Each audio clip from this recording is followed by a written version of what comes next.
A link was readily made available on the flyer providing more information. Action for Canada has received a great deal of support with regards to this issue, especially from local parents of children in our schools. One person's complaint is far removed from the true level of public opposition to this resource. Citizens are not only very concerned, but are justifiably outraged by what is going on in the public education system in British Columbia. The SOGI 123 resource is not in reality an anti-bullying program, as those who promote it have tried to position it. It is a resource that's being intertwined throughout the curriculum that is grooming children by teaching them by showing them non-age appropriate material and exposing pre-puberty children to explicit and pornographic books.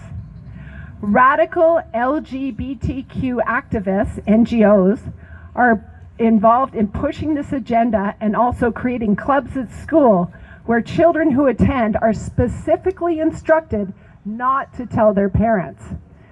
Through these NGOs, students are being exposed to websites which often provide access to sites containing gay porn. It has also been reasonably pointed out that the encouragement and facilitation of sex of underage minors, the sexualization of our children, and providing pornographic books available to them is a form of grooming seen in cases of pedophilia. Kevin Cardell falsely refers to the flyer as spreading misinformation, yet he is deceiving the public when he says that the schools employ special trained expert teachers to teach sexual health education according to the provincial curriculum using age-appropriate lessons and resources. This is false and very misleading statement. To begin with, there is no specific SOGI sexual health education class that parents can opt out of.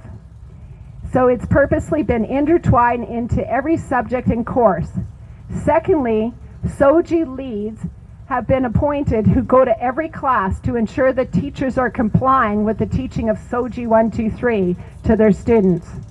Thirdly, teachers are also given the liberty to choose whatever resource they wish to incorporate as part of their individual personal curriculum. In a growing number of instances, the resources are not age appropriate, and the SOGI approved books are being made available to the students contain pornographic images, vulgar language, and promote rape and incest. You can view a few of the examples on Tanya's letter. Mr. Cardell should provide a list of all the specifically trained expert teachers who teach sexual health education, along with a copy of all the training provided to them. Kindergartners are being taught to masturbate, and primary students are being instructed to draw body parts and then taught how to touch these body parts in a way that makes them feel tingly. This is sexually grooming children. It's not age appropriate. Children of this age group have not even reached puberty and would have no concept of the acts they are being encouraged to perform. Children are being taught that there are many genders and that they can be a boy, girl, neither, or anything in between. The terms mother and father are being removed from the school system as they are considered offensive, and teachers are instructing to refer the children by impersonal pronouns such as they to conform to SOGI's non-binary ideology. This devalues a child and is an attack against their personal identity. This resource is factually and scientifically incorrect. There are two genders, male and female. Cardell makes the claim that informing people about the experience of someone else will not make them gay or straight, since these are not choices. As children mature, they will self-identify on their own. Terms about whether they are gay, lesbian, straight, bisexual, or transgender.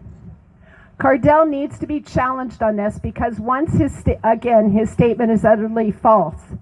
SOGI 123 is not merely informing children, it is indoctrinating and inundating them with messages to questions their own very existence as a biological male or female. It is filling children's head with information that is definitely causing a mass social contagion and rapid onset dysphoria, where minors are now identifying as the opposite sex or transgender. SOGI 123 is proving to be catastrophically harmful, as a shocking number of girls, 4,000% increase, stats from 2018, self-identify as trans and are medically transitioning without the benefit of a thorough psychological assessment. Medically transitioning involves surgery that removes perfectly healthy breasts, having a hysterectomy, and receiving harmful hormone blockers such as Lupron. These procedures are permanently sterilizing young women. This is mutilation, this is abuse, and this is criminal. The sexual exploitation of children is illegal in Canada.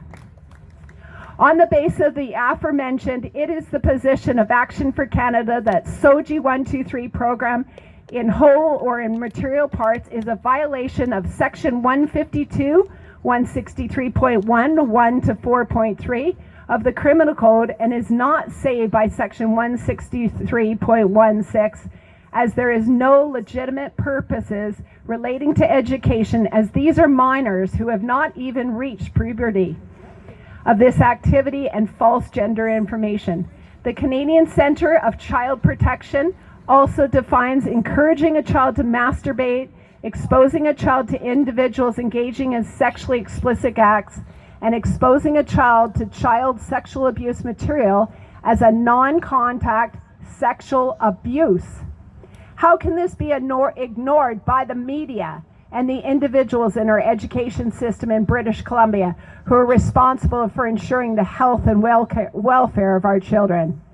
In addition, where are the parents in this? Parents are supposed to be fully involved in their child's education. The ministry purposely implemented SOGI 123 in 2016 without consulting parents or child psychologists to determine the long-term effects.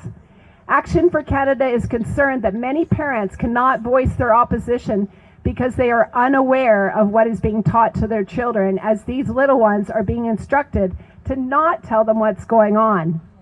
Action for Canada is strongly opposed to SOGI 123 and the sexualization of children, and we will continue to expose these adult sexual proclivities that are being projected onto our children. Action for Canada is committed to upholding the rule of law, the Constitution, the Charter of Rights, and to protecting faith, family, and freedom. Tanya Gaw. So I just wanted to let everybody know, if you want to join us on Monday, we will be out at the South Rutland Elementary School, 200 Malik. So we're not going to let them stop us, because you know what? We actually should thank the media, because they're getting this out to the parents a lot faster than we could. And thank you, David, for all your hard work.